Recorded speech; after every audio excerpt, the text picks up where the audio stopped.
Maille à l'envers de Marlène Tissot. Premier chapitre.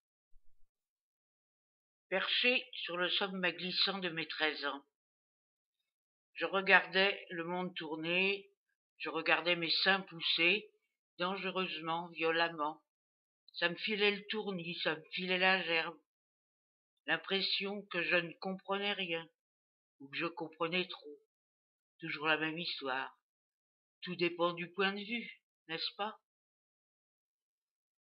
Maman venait de s'envoyer une dose d'héros pour la première fois avec son amant du moment, le voisin du dessus, un grand type à la beauté fragile, toxico mais poli, genre timide et lunettes noires, une dégaine de rockstar écorché, genre qui séduit sans le faire exprès. C'était pas sa faute à lui, c'était la faute de personne, c'était sans doute de ma faute. Elle avait prévenu qu'elle le ferait, maman. Elle le ferait juste une fois, elle avait dit. Elle voulait comprendre pourquoi le gars était accro à la dope. Elle voulait l'aider. Elle voulait découvrir à quoi ressemblaient ces paradis artificiels, ne pas mourir conne, ne pas parler sans savoir. Elle disait qu'elle était amoureuse. C'était pas la première fois qu'elle me racontait ses aventures sentimentales. Qu'est-ce que j'y pouvais?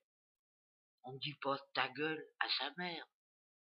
De son côté, papa se planquait dans un épais buisson de silence. Impossible de savoir ce qu'il pensait de tout ça, ni s'il savait réellement ce qui se passait. J'arrive pas à me rappeler s'il picolait déjà autant à l'époque. Je me souviens qu'il fumait des pétards le soir, accoudé à la fenêtre. Il disait que ça l'aidait à s'endormir. Je suppose que ça l'aidait à fermer les yeux. Juste une fois, elle avait dit, mais elle n'a pas tenu parole. Quand elle est redescendue de chez le voisin, elle était livide, sauf à l'endroit des cernes qui viraient au gris-violet comme un ciel d'orage. Elle faisait tous ses gestes au ralenti. Elle a tenté de sourire, d'articuler péniblement quelques mots inaudibles, mais sa bouche avait disparu, lèvres exsangues. Maman a fini par aller s'allonger, toute droite sur son lit, les mains croisées sur le ventre. Elle ressemblait à un cadavre. Je savais pas trop quoi faire en attendant qu'elle revienne à la vie, alors j'ai bouffé quelques bichocos pour mon 4 heures, en repensant à ce qui s'était passé le matin.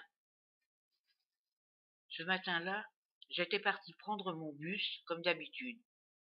Au bout de la rue, juste après l'usine d'engrais chimiques, parfois il y avait un gars ou deux dehors, en train de fumer une clope. Il disait « Bonjour ». Je répondais « Bonjour ». Il n'y avait pas grand monde qui passait par là. Ça puait la merde à cause des engrais, mais ça n'empêchait pas la politesse. Ce matin-là, il y avait un type tout seul devant l'usine, un vieux aux cheveux poussiéreux. Il ne fumait pas. Il regardait à droite, à gauche, en fouillant les poches de son bleu de travail. Quand je suis passé devant lui, il n'a pas dit « Bonjour ». Il m'a juste attrapé le bras. « Embrasse-moi, embrasse-moi ». Il a soufflé tout près de mon visage. Il puait. Il me serrait. Il essayait de glisser dans ma main un billet de 50 balles. J'ai pas pigé tout de suite. J'ai pas eu peur sur le moment. Enfin, pas vraiment. Un autre gars est arrivé avec sa clope. Le vieux m'a lâché. Je suis allé prendre mon bus, comme d'habitude. Sauf que je me sentais un peu pute malgré moi. Un peu sale. Perché sur le toit de mes 13 ans, j'ai senti qu'un truc dérapait. Comme une vie en équilibre précaire, prête à se casser la gueule.